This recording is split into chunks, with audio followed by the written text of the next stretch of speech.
Today we begin your daily dose of Starship news as SpaceX continues to press on with SN4. We'll ride the Dragon until we discuss other upcoming SpaceX missions, and then finish with today's honorable mention and student question in Kevin's classroom. I'm that name you just heard, and this is SpaceX in the News.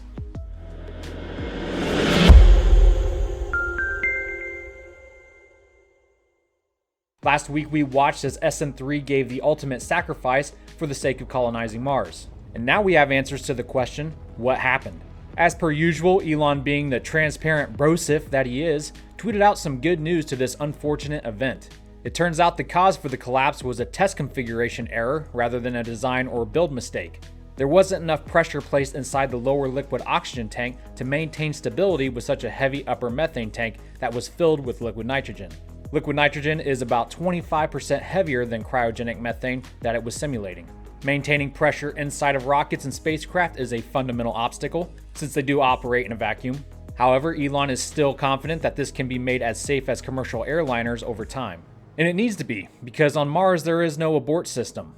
In his own words, if you lose pressure control on rocket propellant tanks, you're doomed anyway, so might as well go all in. Elon did mention back in September that Raptor turbines can spin up extremely fast, but that's not to say that they could be used to abort Starship away from a collapsing super heavy booster. Unlike the old generation stainless steel Atlas rocket of the 60s, that at one point collapsed under its own weight when it experienced a loss of pressure, Starship is stable on the ground without any propellant loaded.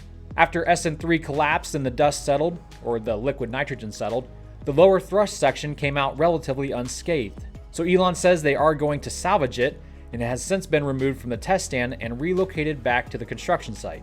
The 3 hydraulic rams that were used to simulate engine thrust during the pressure test have also been removed from the stand. Oh, and the SN2 tank that successfully performed some cryo tests last month has also been removed from its metal stand and placed on a concrete stand at the back of the construction site. We'll see what happens with that, if anything, but it's pretty amazing how far along SN4 is already. As you can see, a majority of the parts are built and stacking could begin any day now. Elon did share more on-location pictures because that's the sharing kind of guy he is, and the first pic was a methane header tank being installed on the common bulkhead. And it's pretty amazing that these header tanks are about the size of a car.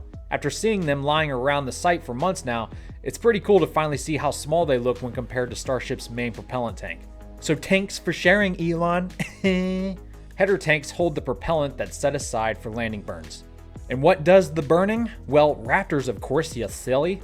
Of which 3 are on site in Boca waiting to be installed on SN4 for hopefully a static fire followed by a 150-meter hop, followed by a 20-click flight. They have added those header tanks after all. If each of these engines look different to you, you're not wrong. Raptor is evolving rapidly. Moving on to Crew Dragon, we do have a few new things to go over. First of all, the Dragon capsule that launched last month on CRS-20 undocked from the space station this week and made a splashdown in the Pacific around 12 p.m. local time. This was the final mission for a version 1 Cargo Dragon spacecraft. Future resupply missions to the ISS will use a modified version of the Crew Dragon capsule. And speaking of Crew Dragon, Demo 2, as far as we know, is still on schedule for mid to late May. NASA shared a flick of SpaceX and NASA crews conducting an emergency egress exercise at Pad 39A this week, which is just fancy talk for Zipline Day at the Cape. This demonstration was completed to ensure the crew and support teams for Demo 2 can quickly evacuate from the launch pad in the unlikely event of an emergency. See, working for NASA does have its benefits. Of course it does, it's a government job, bazinga. But check this out. Last week we talked about the NASA worm logo making a reappearance for Demo 2, and my boy Jim Bridenstine shared a lovely photoshopped image of what I assume is Demo 1 pretending to be Demo 2, with the worm crawling up its side. Nice. See that, SpaceX? Your logo has been replaced. Burn. I'd like to take a moment here to wish SpaceX a happy anniversary. It was 4 years ago this week that SpaceX landed their first rocket booster on a drone ship. It came just 4 months after SpaceX landed their first and the first orbital class booster at LZ-1, which was the day in 2015 that my admiration for SpaceX officially began. And while we're on the topic of drone ship landings, take a look at this Bulgaria Sat-1 landing footage from 2017. During this particular live stream, the drone footage cut out, nothing unusual about that, but Elon just released what was saved per request, which I'll admit was totally random, but also totally nice for him to do. Whoa, a little tipsy there. Go home, booster, you're drunk. But now let's talk about the near future with SpaceX's upcoming launch manifest.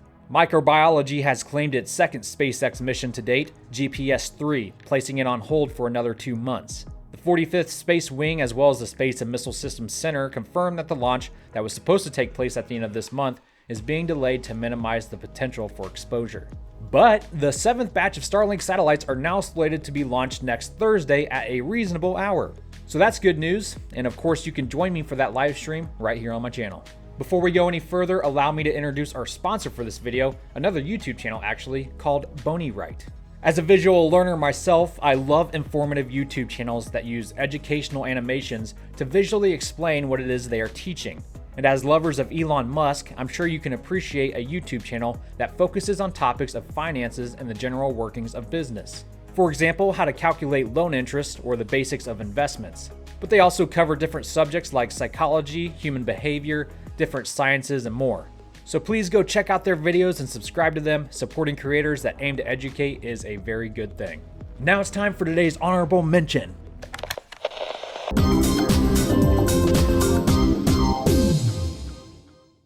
Rocket Lab is back as our subject of discussion, and of course, as some of you guessed on Twitter, it is because of their parachutes. That's right, shoots, brah. Back in August, they were our featured honorable mention for their newfound reusability program, which apparently is all the rage these days in the rocket industry, as it should be. But unlike SpaceX, Blue Origin, or Virgin Galactic, Rocket Lab is turning to an old school CIA or Batman recovery strategy to save the first stages of their Electron rocket. And just a couple days ago, they released footage of a drop and catch test that was performed several weeks back, using a dummy weight with a chute on board. One heli released the load and a second was on standby to snag the target using a skyhook, which it did so successfully. It twas a beautiful moment, good sir. But they also released some 360 VR filmage as well, taken from the mock booster's perspective. I gotta say, they need to install some legs on that booster to kick out those line twists, man, but pretty epic. If you're a virtual reality kind of guy, I also highly recommend you check out the 360 experience SpaceX took us on in 2016 of one of their Falcon boosters landing on a drone ship. But anyway, Don't Stop Me Now is the next scheduled mission for the Electron rocket, but the launch has been paused due to the microbiology problem the world is currently experiencing.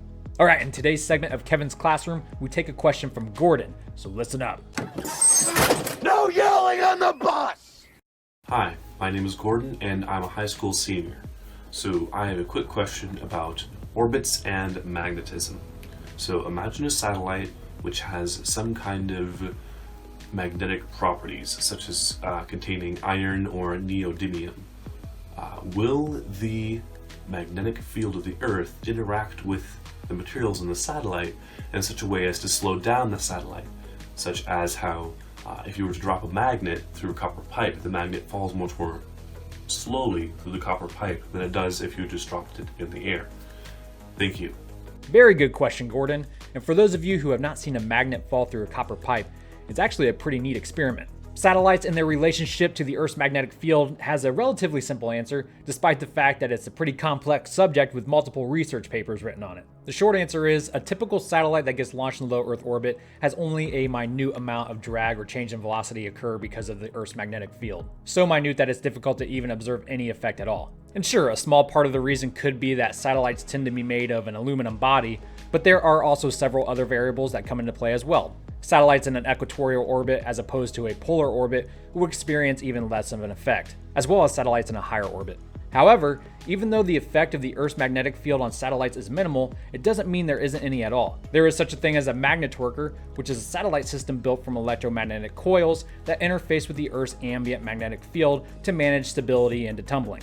Nanosats and CubeSats can use these systems to preserve their orbital path. So overall, I think we're talking more orientation or attitude control purposes as opposed to changes in velocity. I do know for the past several years that NASA has been looking into using magnets in space to accomplish a lot of different things in the future. You can check out more information on this subject in the description below. Thank you so much for your question, Gordon. If you're a student that would like to be featured in one of these episodes, please send your video my way. Well, that's all I have for you guys today. Thank you, Eccentric members and patrons, for your continuous support of this channel. If you'd like to sign up for more eccentric content, including our midweek episodes of SpaceX in the News, click on the links in the description below. Y'all have a nerminal weekend, and until the next one, Godspeed.